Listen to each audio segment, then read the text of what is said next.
There's a narrow strip of water, just 33 kilometers wide at its tightest point, and right now it is quietly dismantling the most powerful military strategy America has deployed in decades. This isn't a border dispute. This isn't a regional skirmish. What is unfolding in the Persian Gulf right now could reshape global energy markets, fracture decades-old alliances, and force the United States into a position it has never publicly been willing to admit: strategic paralysis. Welcome to Daily Reports, where you get clear, reliable, and up-to-date coverage of global events. To understand what's happening right now, you need to understand one foundational fact about global energy. Approximately 21 million barrels of oil pass through the Strait of Hormuz every single day. That's roughly 20% of the world's total petroleum supply, move through a corridor of water, flanked on both sides by geopolitical tension. For decades, American naval dominance in the Persian Gulf served as the silent guarantor of that flow. The message was simple. The United States controls the sea lanes, and the sea lanes keep the global economy running. That guarantee is now being tested in real time.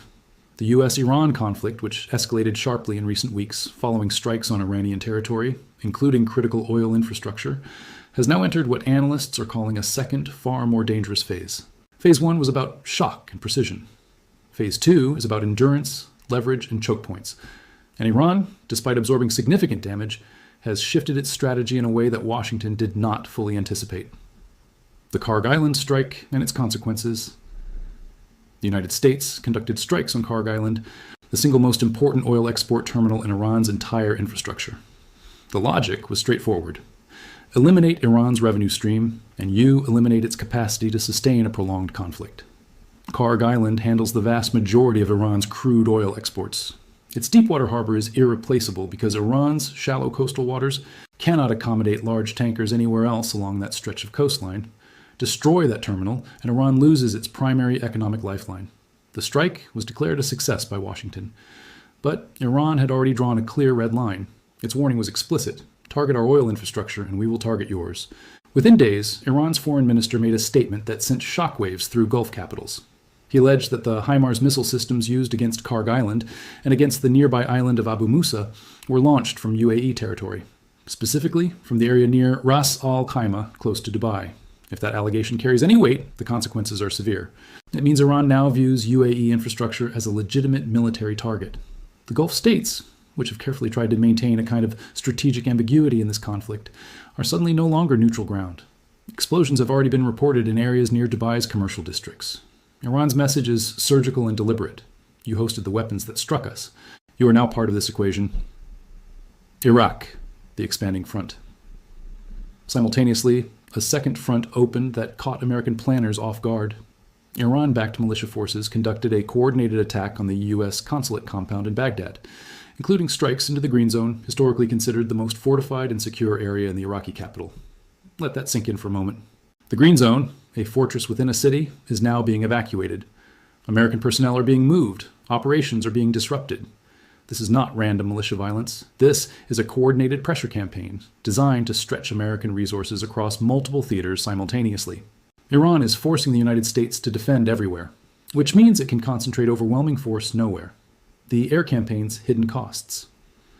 There are also reports, difficult to fully verify given information restrictions on both sides, that several American aerial refueling assets, specifically KC-135 tanker aircraft critical to sustaining long-range strike operations, have been taken out of service.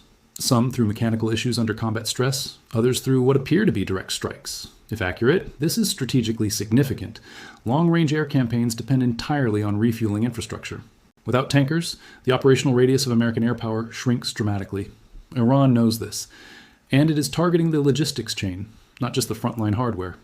The Strait of Hormuz as a geopolitical weapon. Here is where the situation becomes genuinely complex, and where the real power dynamics emerge.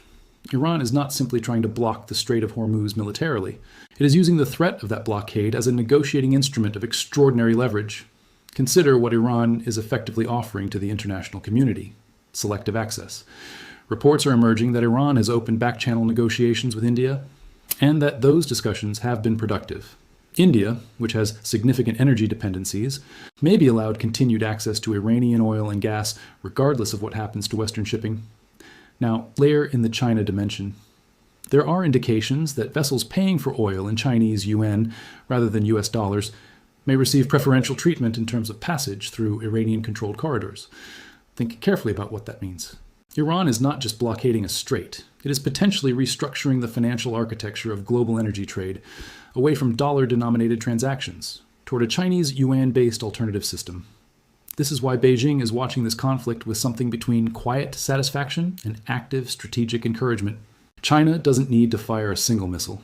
It simply needs to let the situation develop, offer Iran diplomatic cover, and position itself as the indispensable alternative partner for any country that wants guaranteed energy access. What looks like a regional war is also a structural challenge to U.S. dollar dominance in global commodity markets. America's isolation problem, President Trump's posture throughout this conflict, has been built on a specific assumption: that American military power is sufficient to achieve objectives unilaterally, and that Allied support is optional at best. That assumption is now colliding with reality. Trump has reportedly reached out to the United Kingdom, France, and other NATO partners, the same governments that faced public dismissal and trade threats just months earlier, asking them to contribute naval assets to help escort commercial shipping through the Strait of Hormuz. France declined, publicly and firmly. The message from Paris was essentially diplomatic, but the substance was clear. This crisis originated from choices we warned against. We will not bear costs for decisions we opposed. Britain, which had previously offered assets and been turned down, is now being asked to reverse course. There is a term in geopolitics for this dynamic: alliance credibility erosion. When a major power repeatedly signals to its partners that their contributions are unnecessary, and then suddenly needs those contributions, partners recalibrate their assessments. They begin asking, if we help now, what leverage do we actually have? And what do we get in return? The transactional logic that Trump has applied to alliances for years is now being applied back to the United States by its own partners. Iran's conditions and the ceasefire trap. Both Washington and Tel Aviv are, by multiple accounts, now actively seeking a path toward a ceasefire. But Iran has structured its conditions in a way that makes quick resolution nearly impossible. Tehran is demanding financial reparations for wartime damage and the removal of American military installations from the broader Middle East region as preconditions for any negotiations. These are not negotiating starting points. They are designed to be structurally unacceptable to the United States, at least publicly, which raises a strategic question. Is Iran actually seeking a ceasefire, or is it seeking to sustain a prolonged war of attrition that gradually exhausts American political will? History suggests Iran is extraordinarily patient in prolonged conflicts. The Iran-Iraq War lasted 8 years. Sanctions have been endured for decades. America's political clock runs on 4-year cycles. Iran is betting on outlasting the political will of an administration that is already facing pressure from economic disruption, rising energy prices, and a domestic audience asking why this war was started in the first place. Let's bring this down from the strategic level to the human level, because the consequences aren't abstract. For Canadians and Americans, the most immediate impact is energy prices. Canada is the largest single supplier of oil to the United States, which provides some insulation, but global oil markets don't operate in isolation. If the Strait of Hormuz is fully or partially closed for an extended period, global benchmark prices rise, and that flows directly into gasoline prices at every pump from Vancouver to Miami. Energy inflation hits working families hardest. It raises the cost of food transport, manufacturing, heating, and every sector of the economy that depends on fuel. For the Gulf states, many of which host American military personnel and have deep economic ties to Western markets, the calculus has become deeply uncomfortable. They are caught between their security partnership with Washington and the very real threat of Iranian retaliation against their infrastructure, their ports, and their financial centers. The UAE in particular, which has built itself into one of the world's most sophisticated financial and commercial hubs, is now facing the prospect of being drawn into a direct military confrontation it never sought and never wanted. For the global supply chain, the Bab el-Mandeb Strait, the southern choke point connecting the Red Sea to the Gulf of Aden, is also potentially vulnerable. If Houthi forces in Yemen escalate in coordination with Iran's broader strategy, both major Gulf choke points could face simultaneous disruption. That scenario, Hormuz and Bab el-Mandeb blocked simultaneously, would be an energy supply shock unlike anything the modern global economy has experienced since the 1973 oil embargo. Except this time, the global economy is far more interconnected, and the recovery mechanisms are far less robust. On the nuclear question, this word is now appearing in briefings and public statements in ways that were simply not present even 2 weeks ago. This is not speculation being driven by social media. It is a reflection of genuine concern among analysts who track escalation dynamics. The United States, by all credible assessments, is highly unlikely to pursue a nuclear option. The political, legal, and strategic costs would be catastrophic and permanent. Israel's calculus is more opaque. Its nuclear doctrine has always been ambiguous by design. The question being asked in policy circles is not whether Israel would use such a weapon, but whether a scenario could be constructed in which it felt it had justification to do so. Iran's leadership has explicitly warned of what it calls potential false flag provocations, incidents designed to manufacture a justification for extreme escalation. Whether or not that concern proves valid, the fact that it is being raised at all reflects how far up the escalation ladder this conflict has already climbed. Here is the strategic reality as it stands.